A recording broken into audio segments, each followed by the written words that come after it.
जय श्री कृष्णा दोस्तों, आप सभी का हमारे चैनल में स्वागत है। दोस्तों, आज की वीडियो में हम कार्तिक मास और दिवाली पर सुनी जाने वाली एक गरीब ब्राह्मण की बेटी और माता लक्ष्मी की कहानी सुनाने जा रहे हैं। अगर आप हमारे चैनल पर नए हैं तो प्लीज़ हमारे चैनल को सब्सक्राइब करें। वीडियो पसंद आती है तो इसको लाइक और शेयर जरूर करें। दोस्तों, बहुत समय पहले की बात है। एक गाँव में एक गरीब ब्राह्मण रहता था। उस ब्राह्मण के परिवार में उसकी बेटी थी और उसकी जो पत्नी थी वह काफ़ी वर्ष पहले ही उसका स्वर्गवास हो गया था। ब्राह्मण ने अपनी बेटी को बड़े ही लाड प्यार से पाला था। गरीबी में भी दोनों पिता पुत्री खुश रहते थे, क्योंकि जो ब्राह्मणी थी वो बहुत ही धार्मिक प्रवृत्ति की थी और पूजा पाठ किया करती थी। वह कार्तिक स्नान करती थी और पीपल सिंचा करती थी। यही गुण अपनी माँ से जो उसकी पुत्री में भी आ गए। अब जो ब्राह्मण की बेटी थी वह भी कार्तिक स्नान करती और पीपल को सींचती थी। उसकी निष्ठा बड़ी सच्ची थी। वह भी जो लक्ष्मी माता की बड़ी पूजा करती थी, तुलसी माता को सींचती थी, पीपल पथवारी को सींचती थी। यही उसका नियम था। अब कार्तिक का महीना चल रहा था और दिवाली का दिन था।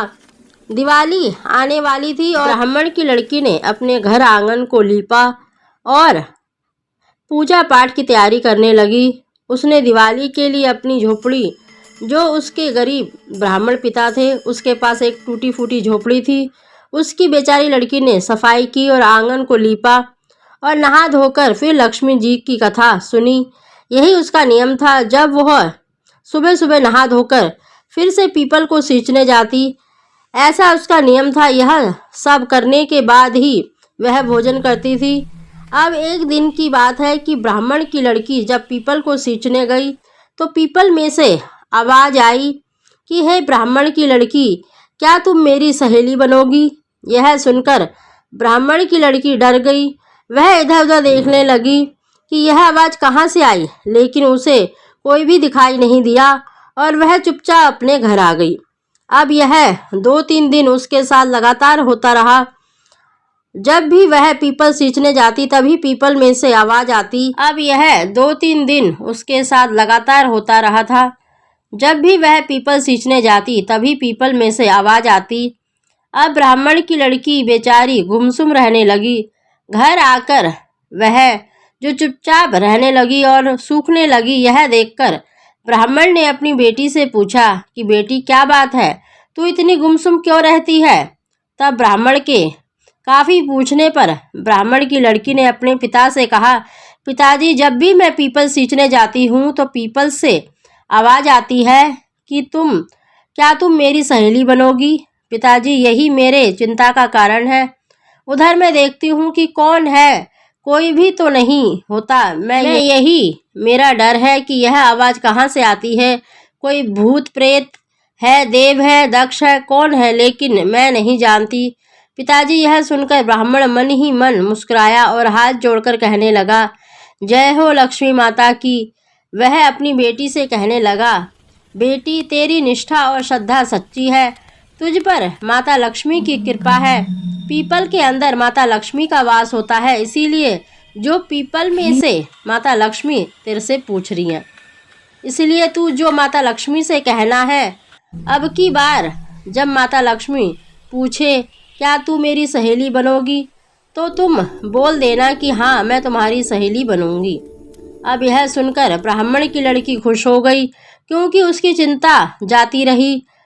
अब जब भी वह ब्राह्मण की लड़की अगले दिन नहा धोकर फिर से जो पीपल सींचने गई तो उसे पीपल में से फिर से आवाज़ आई, हे ब्राह्मण की लड़की, मेरी सहेली बनोगी क्या? ब्राह्मण की लड़की ने कहा, हाँ, मैं तुम्हारी सहेली बनूंगी। तभी चमत्कार हुआ। उस पीपल के वृक्ष में से एक जो है दिव्य ज्योति दिखाई देने लगी और उसी में आकार लेती हुई माता लक्ष्मी प्रकट हुई। माता लक्ष्मी ब्राह्मण की लड़की को देखकर मंद मंद मुस्कुराने लगी और कहने लगी, हे ब्राह्मण की लड़की, अगर तू मेरी सहेली है तो मेरे घर तुझे जिमने आना पड़ेगा। मैं तुझे न्योता देती हूँ। कल दीपावली का पर्व है और तू मेरे घर आना। यह सुनकर ब्राह्मण की लड़की ने कहा, हाँ, कह दिया, ठीक है, मैं आपके घर आऊँगी जिमने के लिए। अब ब्राह्मण की लड़की अगले दिन नहा धोकर माता लक्ष्मी के घर जिमने के लिए गई। अब माता लक्ष्मी की चकाचौंध धन दौलत, माता लक्ष्मी का सोने का महल, हर चीज़ अलौकिक थी, क्योंकि वह तो साक्षात लक्ष्मी थी। अब जब ब्राह्मण की लड़की जिमने गई तो माता लक्ष्मी ने अपनी सखी के लिए आसन दिया, उसे चौकी पर बिठाया और उसको 56 प्रकार के भोग जमाए, वह भी सोने के बर्तनों में, और चलते टाइम अच्छी सी दक्षिणा दी। ब्राह्मण की लड़की बड़ी खुश हो गई और माता लक्ष्मी के चलने की विदा मांगने लगी। अब उसे अपने घर जाना है, लेकिन तभी ब्राह्मण की लड़की ने सोचा कि अब मैं जिमने आई हूँ तो इस नाते लक्ष्मी जी मेरी जो सहेली हो गई हैं, मेरी सखी हैं, तो मुझे भी इन्हें जिमने का न्योता देना चाहिए। यह कहकर ब्राह्मण की लड़की ने माता लक्ष्मी से कहा कि हे माता लक्ष्मी, आज दीपावली के पावन पर्व पर आपने मुझे न्योता दिया और मैं भी आने वाली दिवाली पर आपको अपने घर में न्योता देती हूँ। आप मेरे घर में भी जिमने आना। अब ब्राह्मण की लड़की अपने घर आ गई और अपना नियम कर्म करने लगी। पहले की तरह पीपल सींचती, पूजा पाठ करती, अपना नियम कर्म वह अडिग होकर करती, कभी भी अपना नियम वह नहीं छोड़ती थी। अब धीरे धीरे दिन बीत रहे थे और फिर से कार्तिक का माह आ गया। कार्तिक मास आने पर ब्राह्मण की लड़की ने कार्तिक स्नान किया, तुलसी जी और पथवारी सींचती, पीपल में जल चढ़ाती। अब वह मन ही मन सोचती कि अब जो दिवाली आने वाली है और मैंने माता लक्ष्मी को अपने घर में जिमने आने का न्योता दिया है, लेकिन मैं माता लक्ष्मी का कैसे अपने घर में उसे जिमाऊंगी। मेरा तो टूटा फूटा सा झोपड़ा है और मैं कहाँ से माता लक्ष्मी के भोजन की तैयारी करूंगी। अब यही चिंता ब्राह्मण की लड़की को खाए जा रही थी। वह दिन ब दिन सूखने लगी। अपनी बेटी को इतना चिंतित और परेशान देखकर एक दिन ब्राह्मण ने सोचा और पूछा, बेटी तुम्हें क्या चिंता है? तुम क्यों इतनी चिंता में दिखाई देती हो? तुम्हें क्या हो गया है? मेरी बेटी को जरूर कोई चिंता है।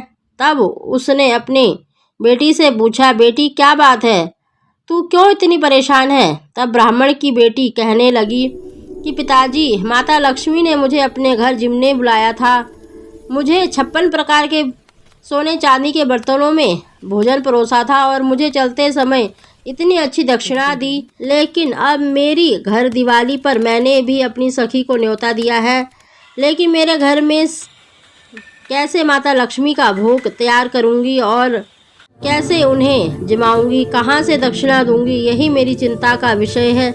ब्राह्मण कहने लगा, हे बेटी तुम चिंता क्यों करती हो?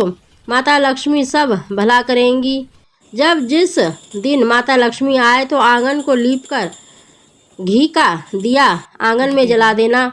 वह बोली, ठीक है पिताजी। अब जो उसकी चिंता थी बढ़ती जा रही थी। दिवाली का दिन जो नज़दीक आ रहा था, अब जैसे जैसे दिवाली आने में एक दिन रह गया, छोटी दिवाली का दिन था। सब लोग अपने घरों में साफ सफाई पूजा पाठ में लगे हुए थे।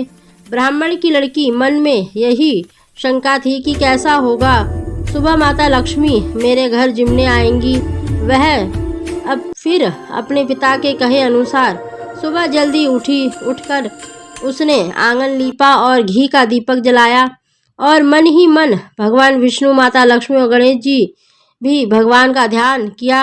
अब वह बेचारी चिंतित थी कि क्या करें। तभी माता लक्ष्मी जो अपने भक्तों को देख रही थी, वह माता लक्ष्मी तो अपने भक्त की परेशानी जानती थी। तभी माता लक्ष्मी ने सोचा कि मेरी जो भक्तनी है, मेरी इतनी श्रद्धा पूजा करती है, वह बड़ी परेशान है। इसीलिए माता लक्ष्मी ने एक चील का वेश बनाया और राजा की लड़की थी, वह महल की छत पर खड़ी हुई अपने बाल सुखा रही थी।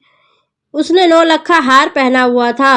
अब चील बनी माता लक्ष्मी उस राजकुमारी के पास पहुंची और उसके हार पर झपट्टा मारकर उड़ गई और उस हार को लाकर ब्राह्मण की लड़की के आंगन में डाल दिया और यह देखकर ब्राह्मण की लड़की ने बड़ी खुशी हुई।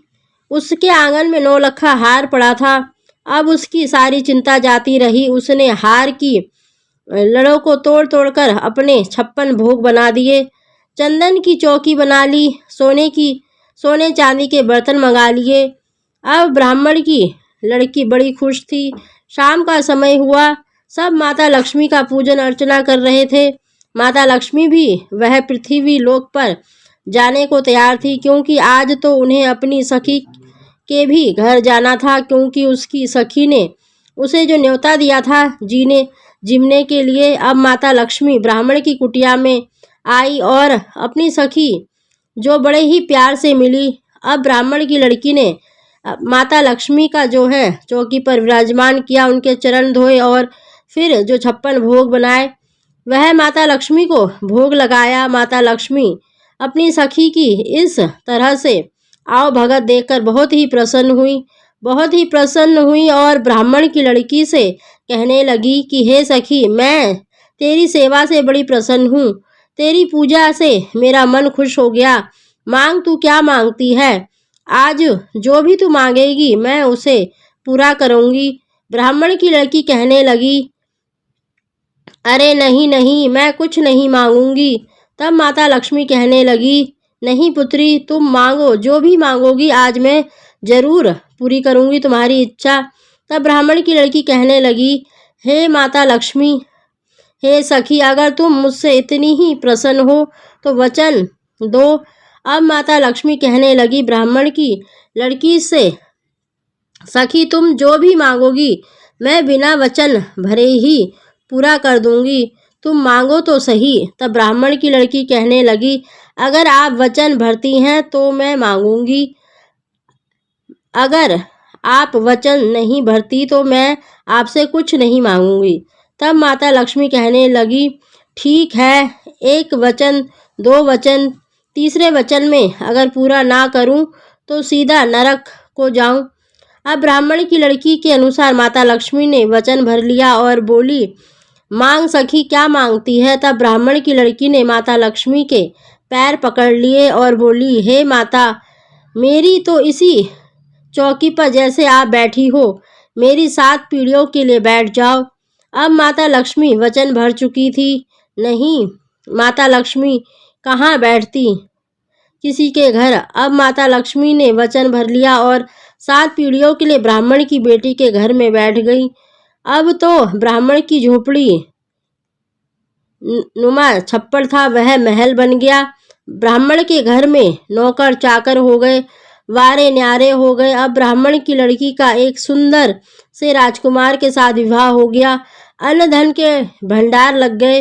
ब्राह्मण की लड़की अब हमेशा माता लक्ष्मी की पूजा करती। माता लक्ष्मी ब्राह्मण की लड़की के घर में 7 पीढ़ी के लिए विराजमान हो गई।